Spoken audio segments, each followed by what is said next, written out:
Então, quero chamar o professor Fernando Pianaro para falar a neurociência e o velho business, mitos e crenças. Obrigado.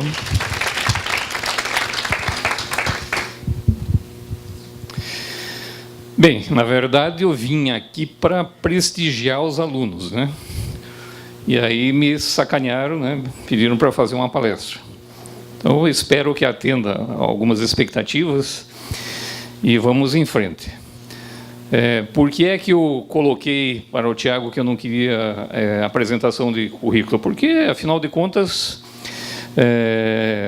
não vem ao caso eu ser pós-doutor ou doutor nesse momento em que vocês estão participando de um evento de vocês e para vocês, e eu acho que isso tem que ser valorizado mais do que tudo. Muito bem. O título que nós combinamos é para falar um pouquinho de neurociência e o velho business. Por que o velho está entre aspas e com uma interrogação? Alguém tem ideia do que seja isso? Nós não temos tempo para debater, né? Nós só temos 20 minutos. Então, eu vou colocar para vocês o seguinte. Não existe velho business. Business é business desde que o homem, o Homo sapiens, começou a fazer trocas. E o Homo sapiens só sobreviveu às outras espécies, que eram comuns também na mesma época, porque se organizou e, dentro dessa organização, com trocas, com respeito às suas individualidades, acabou superando os demais homos, né? E nós estamos aí. Então, não existe velho business. O Tiago comentou de manhã que existe alguns escritos, né? Os escritos, na verdade, os primeiros escritos foram de 4.000 anos atrás, na caverna de Uruk, no atual Iraque. E foram escritos por um contador. Quem é contador? Então, foi escrito por um contador. Então, o primeiro escrito realmente reconhecido hoje foi feito por um contador. Será que isso é vantagem? Lembre-se que Cristo foi traído por um contador também. Então, é uma questão complicada, às vezes. Mas, enfim, são os primeiros escritos que nós temos. Neurobusiness, esse é o tema do trabalho como um todo aqui dessa tarde. Neurociência já foi falado bastante. É uma área inicialmente restrita à medicina e à psicologia, cujos resultados de suas pesquisas nos trouxeram subsídios para que nós trabalhássemos na área de business, entre outras, né? Então, quando se fala hoje em neurobusiness, neuromarketing, neurobobagem, bom, tem neuro para tudo, né? Tem neuro até para cuidar de intestino. Então, tem que tomar cuidado com algumas coisas, né? Principalmente na área de coaching, que nós vamos falar depois, porque precisa haver um filtro nisso. Não vou entrar muito nessa questão, porque tem outras coisas para falar nesses 20 minutos. Business, já falamos, business é business, negócios, etc. Todas as pessoas no mundo se vendem. Eu não me vendo. Vende, sim. Quem é que não se vende? Quem é que não gosta de ser reconhecido e até remunerado, às vezes, pelo seu conhecimento? E é isso que vocês estão buscando aqui, né? Vocês não estão fazendo um curso aqui para ter um diploma na parede. E por que é que eu não quis colocar currículo? Eu fiz um doutorado, fiz um mestrado, que terminei em 96, pasmem, né? Os celulares tinham apenas 3 anos de vida no Brasil. Eu fiz um trabalho sensacional para a época, voltada para mainframe e para alguns microcomputadores, 286, 386, né? Alguns devem lembrar disso, a maioria nem sabe o que é isso, só se for para museu. E para que me serve isso hoje? A tecnologia? Nada. O conhecimento que eu adquiri, a experiência que eu adquiri com isso, sim. Mas a tecnologia não serve para mais nada. Em 2006, 2007, aproximadamente, eu terminei um doutorado, apresentei um trabalho num evento na Argentina, o Irã, que é o ABNT da Argentina, se interessou pelo trabalho, eu acabei fazendo uma bititulação na Argentina, do doutorado. Acabei aqui no Brasil, por eu ter optado pela titulação, o meu título aqui no Brasil, a universidade não quis reconhecer, tá? O título da Universidade Brasileira, quer dizer, você faz um doutorado no Brasil que a universidade não reconhece porque você defende esse trabalho num outro país. Não vamos entrar nesse detalhe. E o trabalho versava sobre ergonomia de software, tá? Tinha um grupo muito forte em Santa Catarina, na Universidade Federal de Santa Catarina, de ergonomia de software. Eu me baseei em algumas pesquisas deles, e, no fim das contas, um ano e meio depois, teve um cara que eu estou com vontade de processar ele até hoje, chamado Steve Jobs, né, que lançou essa desgraça aqui, que acabou com o meu trabalho. O que é isso hoje na vida da gente? Tudo. Tudo. E aí vocês vão ver outros trabalhos que estão focados em cima disso. Então, eu falei um pouco da história do homem, né? O homem sempre precisou negociar, sempre precisou ser gregário, né? Se nós, isoladamente, nós não conseguimos sobreviver. Aliás, é um dos poucos animais na face da Terra que não consegue sobreviver sozinho quando nasce. Tá? E aí teve um trabalho alguém falou aí dos valores que você pega no início, na primeira infância. Tem um trabalho muito interessante do Rudolf Steiner, que fala dos setênios, né? Então, o primeiro setênio é o setênio que você aprende as coisas com a família, os seus principais valores. E no segundo setênio, dos 7 aos 14 anos, você aprende a socializar. A partir dos 14, meu amigo, você já perdeu o controle sobre os seus filhos. E principalmente com a tecnologia que tem hoje. Então, é uma neurobobagem você pensar que você vai controlar seus filhos a partir dos 14, 15 anos. Tá? Eles já sabem o que querem. Agregado com tecnologia, né? Tecnologia hoje é fundamental.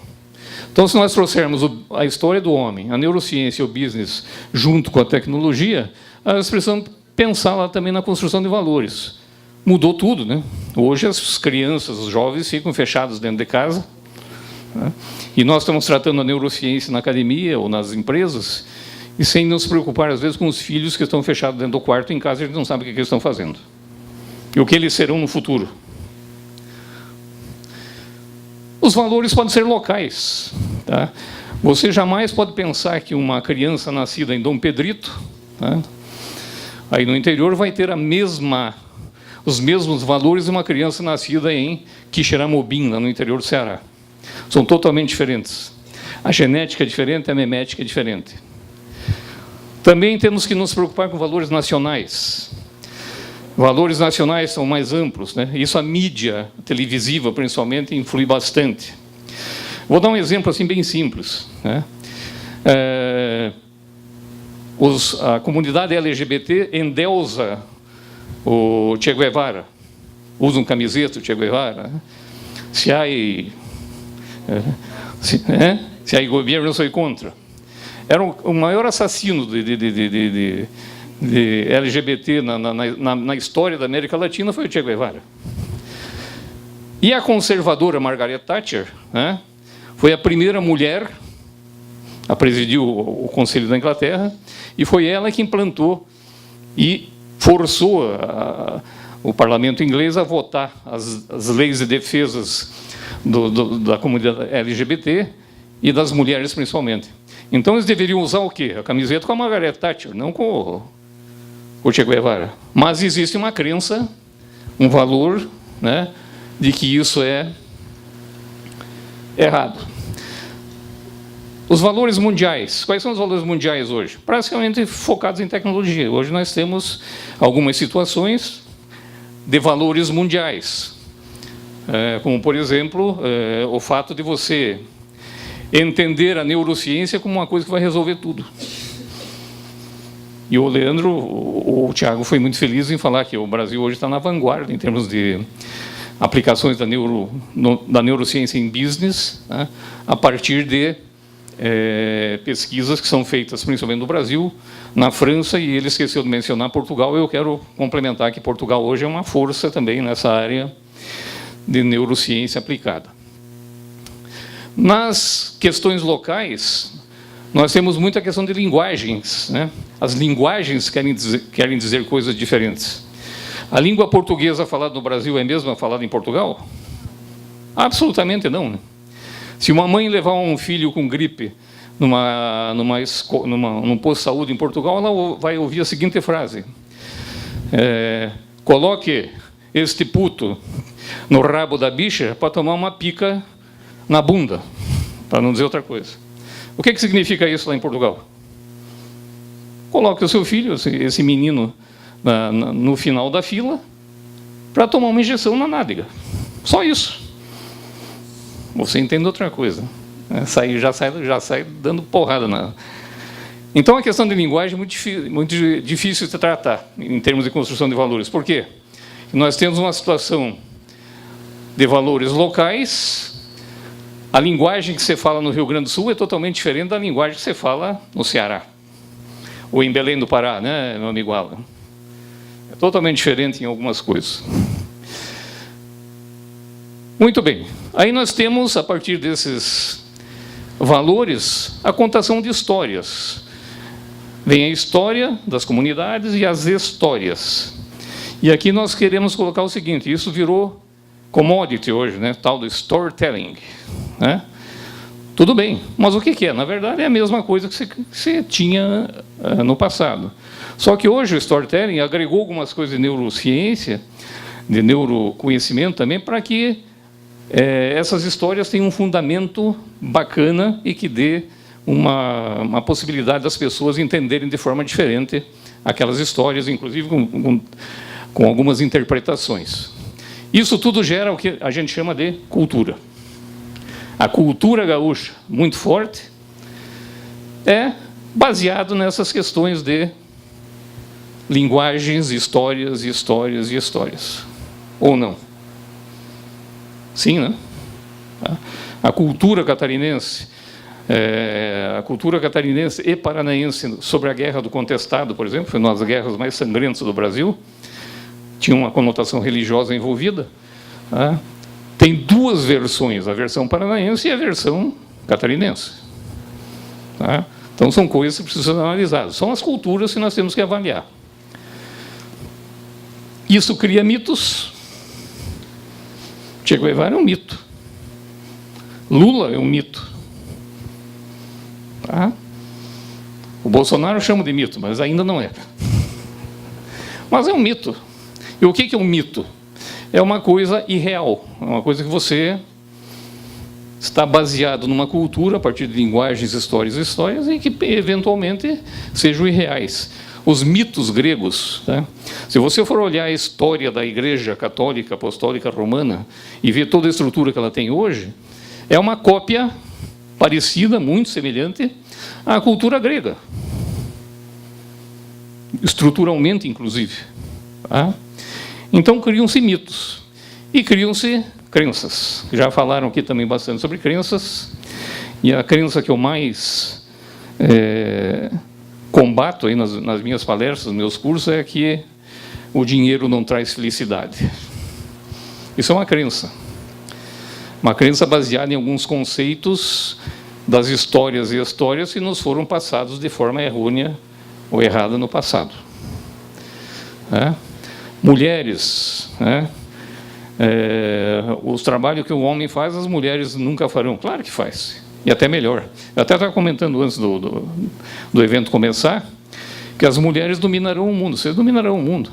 O homem, biologicamente, é apenas um reprodutor. As mulheres dominarão o mundo, porque elas têm algumas características meméticas e genéticas que são muito mais fortes. Isso é um fato para vocês estudarem. Para algum trabalho do MBA aí que venha trazer uma luz sobre isso, sobre o porquê que as mulheres hoje estão ascendendo rapidamente a cargos de gestão, com muito mais qualidade, com muito mais ênfase nas inteligências relacionais, principalmente. Mitos e crenças criam limitações, nos limitam. Eu não posso dizer isso, eu não posso tratar desse assunto, porque esse assunto é um pecado, porque esse assunto é uma restrição da minha cidade, do meu espaço. Tá? Isso são as limitações. E para isso, para tratar disso, usando tecnologias e tratando essas limitações, eu entro para a linha do coaching. O que é o coaching? É um trabalho que a gente faz desde que eu me dou por gente, eu descobri que eu sou coach. Eu gosto de ajudar pessoas, gosto de entender os problemas deles. Então, essa história de dizer que você é coach porque fez uma formação de fim de semana, isso é bobagem. Ou você tem habilidade para tratar com pessoas, ou não tem. E se você não tem, não é defeito. É apenas um perfil que precisa ser avaliado. Eu não gosto de trabalhar com pessoas. Ponto. Vai trabalhar com tecnologia. Os autistas. Eu me lembrei que na empresa onde eu trabalhava até alguns anos atrás, nós tínhamos 2 autistas trabalhando como analistas de sistemas, e eram as pessoas que nós colocávamos para fazer as análises mais aprofundadas de código. E eles respondiam, ficavam uma semana, às vezes, sem falar com a gente, mas respondiam com uma qualidade final espetacular. E por que é que eles entraram na empresa? Porque eles passaram num concurso. O concurso é a maior nota. Eles são altamente qualificados, em alguns casos. Alguém assistiu o filme O Contador, né? O Contador conta a história de um autista, né? Então, coaching é isso, gente. Tem muita gente aqui que faz coaching e nem sabe o que é coaching. Vamos desmistificar um pouco isso. Quando você usa conceitos de neurocoaching, como vocês estão vendo no curso da Infinity, você está agregando conhecimento para ser o melhor coach. Cuidado com os cursos de fim de semana, hein? O e yes, isso não é coaching. Muito cuidado com isso. Você não vai sair coach de lá, não. E se você entrar lá achando que você vai resolver o problema seu ou da empresa, porque você fez um cursinho de fim de semana, cuidado, porque você pode sair de lá frustrado e com uma dívida no cartão de crédito, que vai te deixar mais frustrado ainda. Sem críticas, hein? Vamos para os cursos densos. O que é um curso denso? É isso que vocês estão vendo. Quantas informações novas vocês viram hoje aqui? Eu fiz uma série de anotações ali. Por quê? Porque aqui existe seriedade, existe profundidade e existe gente que realmente está interessada em estudar e colocar ideias novas. As ideias podem ser contestadas? Devem ser contestadas. Qualquer nova ideia tem que ser contestada, tem que ter o contraponto. Porque é a partir desse contraponto que opa, peraí, será que eu não estou indo para uma linha que não me agrada muito? Tem que dar uma olhada. Então, parabéns a vocês que estão na primeira turma, parabéns a vocês que entraram agora na segunda turma, porque vocês realmente estão fazendo um curso denso. Estão aplicando detalhes. Quando vocês aprenderam com alguns professores aí, exceto neuroestratégia? Quando vocês aprenderam? Quando nós formos falar de neuroeconomia, eu vou entrar aqui, ó. Porque os conceitos de neuroeconomia, você pega o livro lá do Smith. Aliás, eu acho bacana a gente que critica o socialismo e nunca leu O Capital do Karl Marx. Nunca abriu o livro. Pô, o socialismo não presta. E o capitalismo presta totalmente? Vamos começar a olhar, né? Vamos começar a pensar. Está na hora de a gente parar de discutir quem que é esquerda e direita, quem que é capitalista, socialista. Está na hora de nós pensarmos num brasilianismo, um brasilianista. Porque nós somos um país diferente de todo o resto do mundo. E olha que eu conheço alguns aí. Até no Japão já tiveram a coragem de me chamar para dar palestra e curso. Né? Então, são algumas coisas que precisam ser repensadas pela gente. E as nossas crenças limitantes, a nossa cultura, às vezes nos limitam a pensar pequeno e não ousar. Então, parabéns ao Tiago pelo evento de hoje, que isso aqui... E eu vim para cá justamente para ver essas ideias novas e tratar de incorporá-las de alguma forma ao meu dia a dia. Temos uma linha de mentoring, eu me enquadro nas duas, né? Eu trabalho como coach e trabalho como mentor. O que é o mentoring? É você ter a experiência para dizer o que precisa ser feito. Aqui é um pouco diferente do coaching, que você vai ajudar a pessoa a se autodescobrir. O mentoring não, é alguém que já tem experiência numa determinada área, como a neuroarquitetura, né? Nossa neuroarquiteta, tá? Que sabe do que está falando. Aliás, já tem uma pessoa aí que nem sabia que você ia dar uma palestra sobre isso, e é uma arquiteta também, e está muito interessada no curso agora. Parabéns. Traga a sua experiência para o processo. Você não vai ser bom em tudo. E aí, se você entrar nas disciplinas do neurocoaching, você vai ver que tem as análises de perfil, etc., etc., que vão mostrar que você precisa ser gregário, trabalhar com pessoas que pensem diferente de você. Se todo mundo pensar igual, é regime do Fidel Castro, né? Todo mundo tem que usar CAC, né? Etc., etc.